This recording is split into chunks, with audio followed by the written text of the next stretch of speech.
Okay, hello, I'm Darby. I'm one of your pastors here.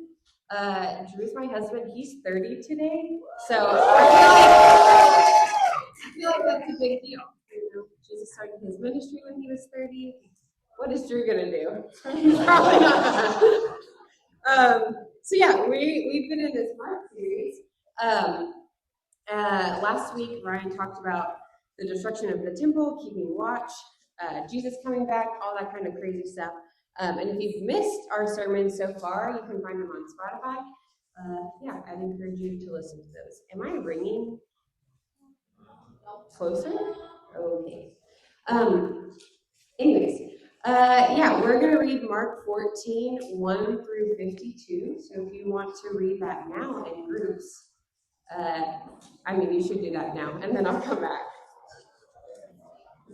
Yeah, so in Mark 14, we begin this quick descent into Jesus' death. We start 2 days before the festival of Passover, and in verse 1, the chief priests and the chief teachers of the law are looking for a way to kill Jesus. We've got a big event in the lives of the Jews happening, Passover. Estimates think anywhere from 85,000 to 300,000 pilgrims would come to the city of Jerusalem, which was normally a city the size of 60,000 to 120,000. So think half the area of Denton and twice at least the number of people. So yeah, that's a huge increase of population. Just imagine the sights and smells. You've got animals, which you need for sacrifice in daily life, that would overwhelm the place everywhere. An introvert's nightmare, you could say. I have a picture of the state fair. It'd be that kind of vibe. Like there's a lot going on. Personal space is an illusion, and smells are, a whole nother level. That's what we're wading into here. And what was so special about Passover? Why would people come from all over? And why were the priests so afraid of killing Jesus publicly rather than, just the normal things that you would worry about, like murder? Why was that more important to them? Passover was a reminder of God's liberation of the Israelite people out of Egypt, and there was this hope that God would do a similar thing in their day. At the end of Passover, they would sing this song called "Next Year in Jerusalem," this idea that God would come back and move them out of this similar situation. And the time of Passover was notorious for uprisings. It was hard, even for well-trained Roman soldiers who had different arms to, weapons, to control. Anyways, especially after the Maccabean revolt where the Jews took back over the temple, tensions were high. It makes sense that the chief priests and teachers would have been aware of that and wanting to stop a riot from breaking out. I don't know, maybe this was just a weird side of the internet that I was on, but have you ever seen videos of crowds breaking out into hysteria? It happens so fast. Anyways, that's kind of the vibe we're going for here in this place. And Jesus was popular enough at the time that hordes of people flocked to him. We see in several occasions he can't stay in the town that he's in, the place that he's in, because so many people were flocking to him. And Jesus made comments about the temple, which would have put the chief priests on high alert.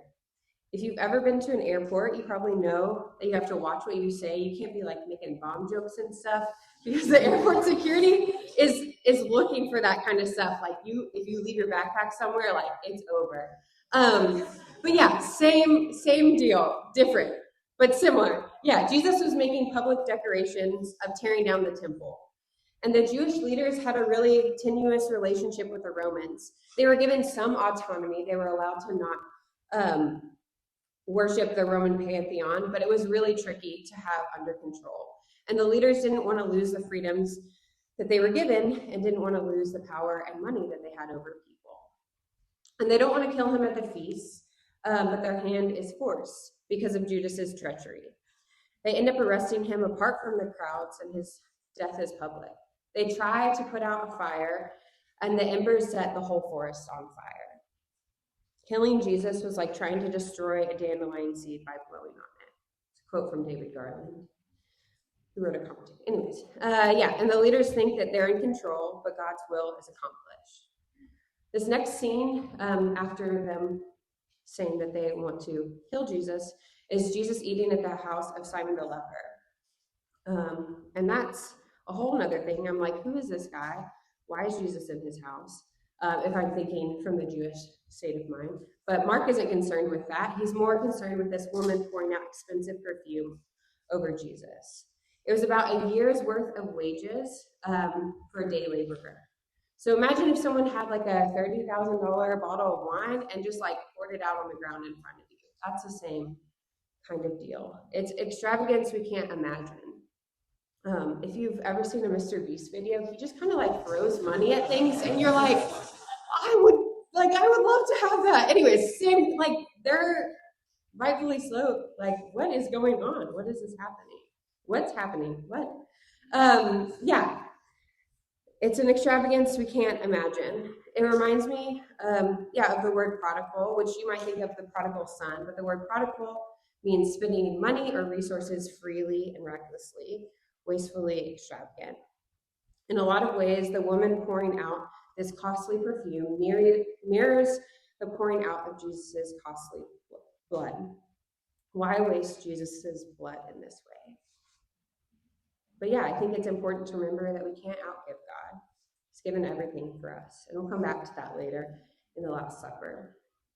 As well, this woman's prodigal devotion is set between malice and betrayal. Betrayal of the Jewish leaders and betrayal of one of Jesus' closest followers. And these betrayals are our answer to the question of why Jesus needed to die. The world and us are in need of saving. Judas is willing to sacrifice Jesus to gain things financially. And this contrasts with the woman who's willing to give up an absurd amount of money to show her love and care of Jesus. I'm reminded of Kiana's sermon a couple weeks ago where she talks about the woman who gave her 2 copper coins at the altar. And this woman put in the 2 coins, which were all she had. And this woman in this story pours out everything she had on Jesus. And Judas could never. We don't get to see this woman. We don't get to see if this woman was trying to use this perfume to anoint Jesus as king or for his burial. But regardless of her intention, we see a similar thing as, whatever. I don't know what I'm saying. I'm very tired. This act does anoint him for burial. And he's not a king in the way that they expected, coming to crush the Romans, but one who is truly anointed and will die. And Jesus flips their expectations. We don't see the woman's intentions, but we see the hearts of those watching. They complain about the waste and rebuke her harshly. And if they were caught up in self-righteousness and they thought they could have done something better with that money than the anointing, but Jesus calls it a beautiful thing. This anointing also reveals to us that Jesus had foreknowledge of his death and raising. He breaks the metaphorical fourth wall and winks at the camera like, this is not the end. There's this little bit of good news that cuts through the tragedy and bitterness of the story.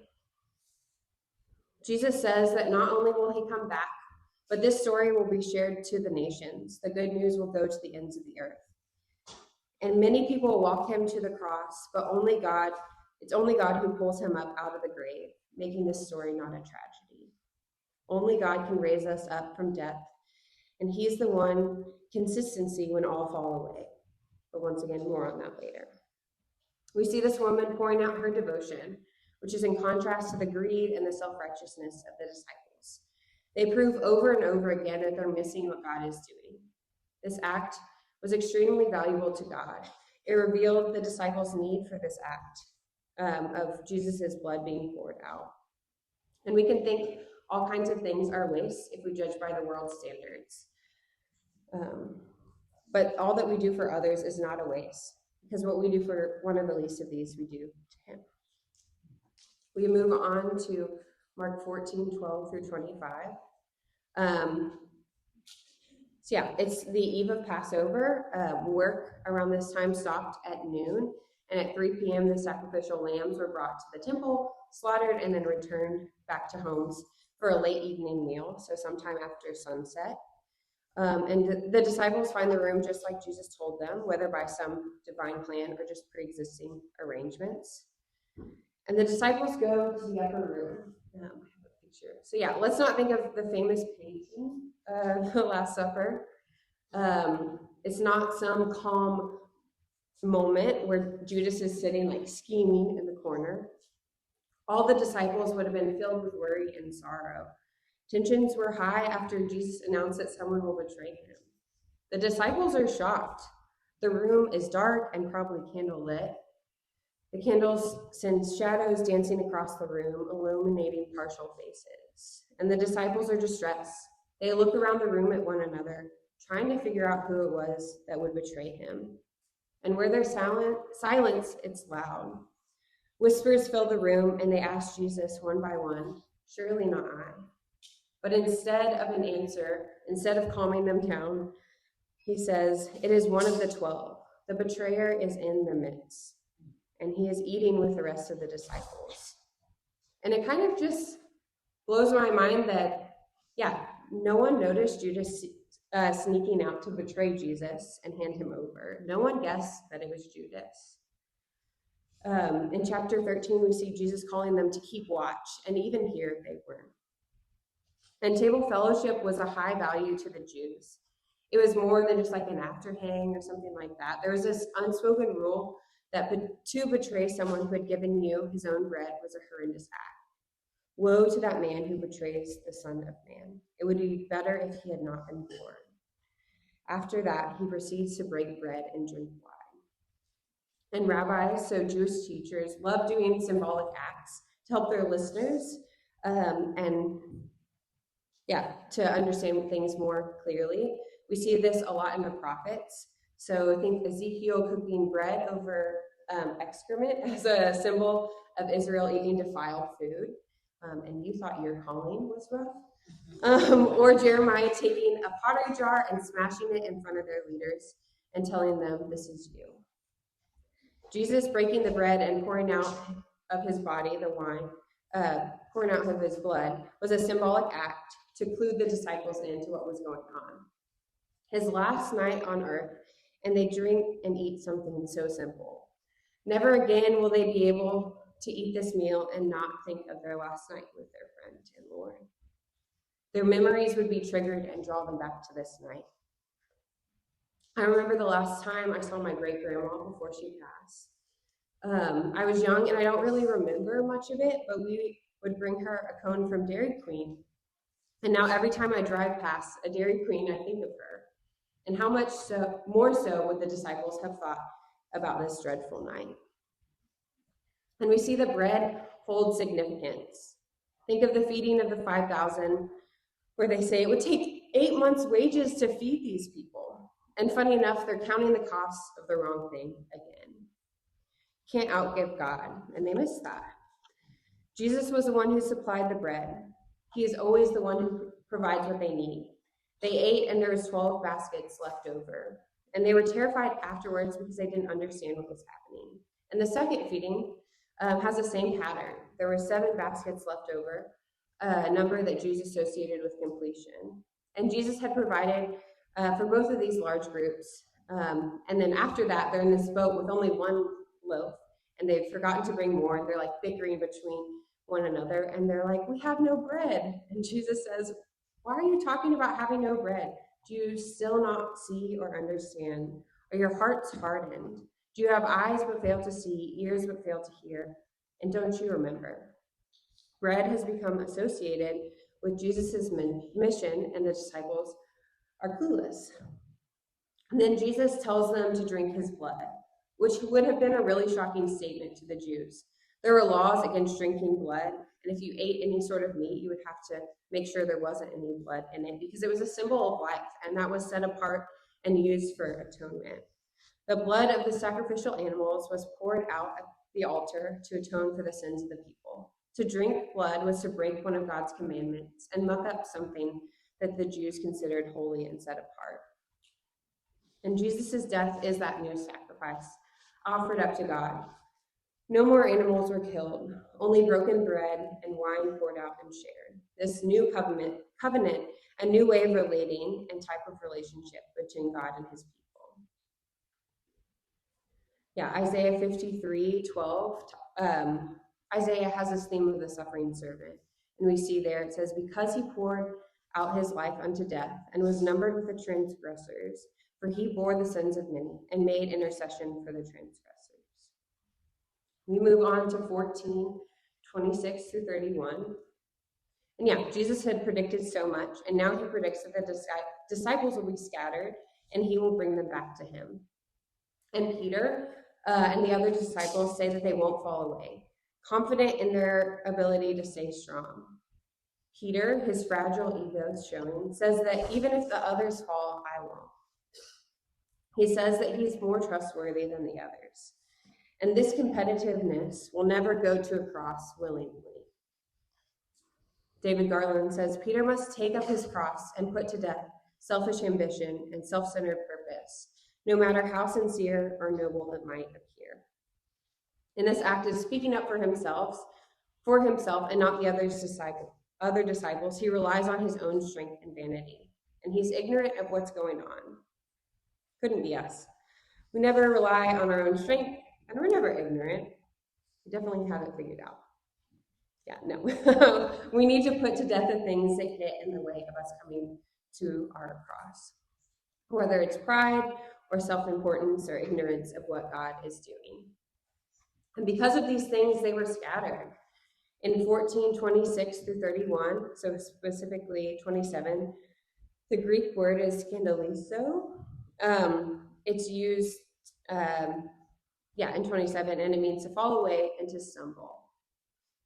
And why this is important is because it was first used in 4:17 in the parable of the sower. So I want us to revisit this parable. I think we have it up there, maybe not. Some fell on rocky places where it did not have much soil. It sprang up quickly because the soil was shallow. But when the sun came up, the plants were scorched and they withered because they had no root. Others, like seed sown on rocky places, hear the word and at once receive it with joy. But since they have no root, they only last a short time. When trouble or persecution comes because of the word, they quickly fall away. And the disciples will all fall away. They will be scattered in many ways. They will be sleeping rather than standing by Jesus. They were the rocky soil. They fell away quickly because of trouble and persecution. And at the end of Jesus' hard work and ministry, there's not much to show for it. The disciples are scattered. The verse that Jesus quotes says, I will strike the shepherd and the sheep will be scattered. The connection to Zechariah shows us that all of this that happens is under God's control. It says, I will strike the shepherd. There's hope, even that when all fall away, God is still in control. He has a plan, and there's still hope. Jesus will bring them back together after he's struck down. And the disciples can't stand on their own, and none of us can. The disciples are completely reliant on God's intervention to make this right. And the key to understanding this gospel that ends on a cliffhanger is that Jesus will go ahead of them. He will resume leading and shepherding them. Yeah, which we need, as seen in evidence in the Gospels. We don't have the ability to stay watchful. Like Peter, our perception of ourselves isn't always reality. When something is crushed, the essence of that thing comes out. When we are crushed, what comes out?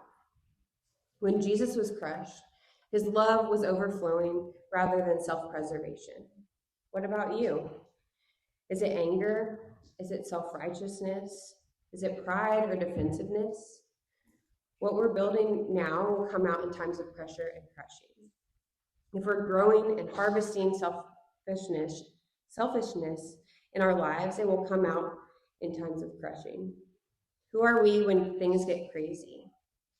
What we do now is building who we will be for the rest of our lives. If you think you can just be a selfish roommate now and one day be a selfless husband or wife, you're sadly mistaken. If you think you can be reckless and thoughtless in your life and then be a good parent one day, that's just not going to happen. You can't be cheating on your exams and expect to be a trustworthy coworker and employee later. You can't hoard all your money to yourself and expect one day when you have more to be generous. You don't get to wake up one day and be the person you want to be and God is making you into. And maybe God wants to change you overnight, but more often than not, it's the daily death to ourselves that changes us into the type of people that God is making us to be. If you're not the person you want to be, or God who is calling you to be, you're in good company. This is the body of Christ. It's not the healthy who need a doctor, it's the sick. On our own, we can't do it. We're in desperate need of a Savior who walks with us, who shepherds us and moves us closer to Him. I recently, like Peter, have come face to face with the wide gap between who I am and who I thought I was. Had to ask hard questions to those who are close to me about the way I came across and the way that I made them feel. And it's really difficult to hear hard things about yourself and move forward. But I also know that the way I was responding to people and situations didn't line up with the way I felt God calling me, and the way I was living before was producing a self-absorbed person who was quickly frustrated and easily stepped on people's toes. But it's so refreshing to be on this journey with people who love me deeply and point me back to Jesus, who don't just abandon me when things get hard. To know that my Father knows me and loves me and died for me, even knowing I would turn my back on him and let my ego run my life. And we're not the exception to the rule, as Peter thought. We're going to turn our backs on Jesus in different parts of our lives. But our heart being on rocky soil doesn't mean that we have to stay that way forever. If even one of the 12 could have betrayed Jesus, every Christian has that potential. We are unworthy of God's goodness, and when we understand that, then we are worthy to partake in the Lord's Supper. We now move on to the Garden of Gethsemane in verse 32. Numbers are hard for me. I have the dyspraxia. Anyways, doesn't matter. Jesus goes now to the Garden of Gethsemane, the place of the oil press with his closest friends. He is getting crushed by his sorrow. The word, I should have looked this up, ekthambio, anyways, implies the greatest possible degree of horror and suffering, and we get to see his sorrow here. He has fallen to the ground in sorrow. Before he experiences the physical pain of death, he experiences the pain of knowing what's going to happen to him. And we get to see Jesus as fully human here. It's a normal human reaction to flee from pain and suffering and death. And we can identify with his pain and emotions here. But his sorrow and grief leads him to prayer. There's this deep trust and intimacy with the Father. He calls God Father, but not just the word Father, but Daddy. It's a word used for someone Abba, which is translated, to daddy, is used for someone you are extremely familiar with, a child crying out to their father in distress. I recorded my son saying daddy, and then I realized he was just happy to talk to him, so it's kind of a different vibe than calling out in distress. But he's always asking for Drew because he knows that he's going to be there. And that's what Jesus does. He cries out to him. Jesus longs for God to draw near, and God does. He shows his trust that he's not alone, even when his closest friends abandon him. He shows trust that God will hear his plea. He asks for this cup to be taken from him, and that the path laid before him would change. And to quote David Garland, in Gethsemane, Jesus meets the dreadful silence. There's no reassuring voice from heaven proclaiming, "This is my son, whom I love." No dove descends, no ministering angels come to serve him. God has already spoken, and the son must obey. Jesus overcomes the silence, fights off the human temptation to do as he wills, and through prayer acquiesces to God's will. He will not try to evade the cup either by slipping away into the dark or resorting to violence. He will accept the nails of the cross as he accepted the stones of the desert. Yeah, we don't know if he actually heard nothing, but we do know it's not recorded for us here, and we're left in this tension. Moving on to 14:37 through 42. Mark shows us 3 times of Jesus in prayer, and 3 times that the disciples are given the opportunity to stay awake. Last time they were at the Mount of Olives in 13:36, Jesus tells them to watch And this time he tells them to stay here and keep watch. They don't realize how crucial of a moment it is and fall asleep, even the proud Peter. But it isn't the strong who are in need of a doctor, it's the weak. And I believe that Jesus really would have found comfort in his friends, but they were asleep. And that must have been devastating. He came to us in our suffering, and we abandoned him in his. They had so many warnings that they should have kept awake and aware. The predictions of his death and suffering, the prediction that one of the disciples would betray him, that all would fall away, that Peter would deny him. The hour has come and the disciples are found snoozing. They fail miserably in their responsibilities. A nameless woman anoints Jesus for his burial over the objections of his friends. A bystander carries his cross. A pagan centurion who supervises his execution makes the public confession that he is a son of God. A council member who probably participated in his condemnation obtains the body and buries it in a tomb. Women followers watch him die on the cross and later go to anoint the body. By contrast, the male disciples doze while he shudders in horror, betray him, flee for their lives while he is hauled away, and deny him while he is being condemned to death. They do not keep watch, but fall asleep. And we see this difference between the disciples and Jesus starkly here. What the disciples were supposed to do, others stepped in for. And Jesus was ready for this time, and he spent it in prayer and connection to the Lord. Prayer helped him prepare the road ahead, and prayer helps us answer the call of Jesus to watch and stay awake. Moving on to 14:43 through 50. Then Jesus comes with the temple guards to take out Jesus, this non-violent teacher who has no weapons, in the middle of the night. The same Jesus who publicly rebuked them in the temple for being a den of robbers. Now the temple guards come to arrest him in the middle of the night as if he were a robber. They brought clubs and swords to take him in, and imagine the terror Jesus and the disciples must have felt. What did the disciples do? Judas brings the guards to arrest Jesus and emphasizes to restrain him. But Judas wants to preserve his image and gives Jesus a seemingly affectionate kiss to hand him over. And after that, we see nothing more of Judas in this gospel. One of the disciples takes the high priest's servant's ear off. The rest of the disciples use this distraction and are awake enough now to flee.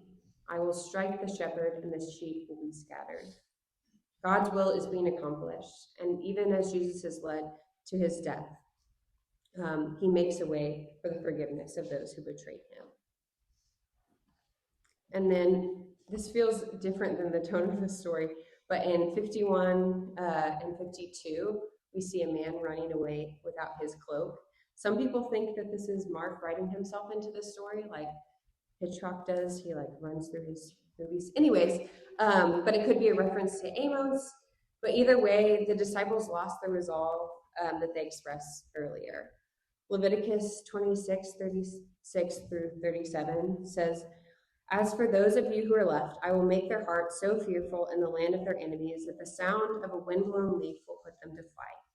They will run as though fleeing from the sword, and they will fall, even though no one is pursuing them. They will stumble over one another as though fleeing from the sword, even though no one is pursuing them. So you will not be able to stand before your enemies." Yeah, that's the end of the section that we're reading. And this passage is packed with a lot of interesting little bits of information. It's a drama unmatched by the shows that we watch today. A couple things I want to draw out and I want us to spend some time thinking about. So yeah, we see Jesus here leaning into God, and that's just something I encourage you to do. Who else is going to be there with us? We want a friend who isn't burdened by your stuff and who is always with you. Who's going to be with you there when no one else is? God is with us. Yeah. I want to bring our attention back to the fleeing disciples and Peter's response to Jesus. We see the disciples' gut reaction to chaos. We see who they really are and what they care about. Not one of them asks about Jesus' fate and how he's dealing with that. But who are we when things get crazy? How do you respond when things hit the fan? When you are distressed and in turmoil, what kind of person do you tend to be? And I want us to spend a couple minutes reflecting on that. Drew will play a song for us. But yeah, failure at time of crisis is not the end of the story, and it's not the end of the story for Peter. We don't see that in this gospel, but other accounts he is restored and is the rock of the church that Jesus named him to be. And so let this story be a check engine light for your heart, reminding you to evaluate where you are and pray for God to provide where you are lacking.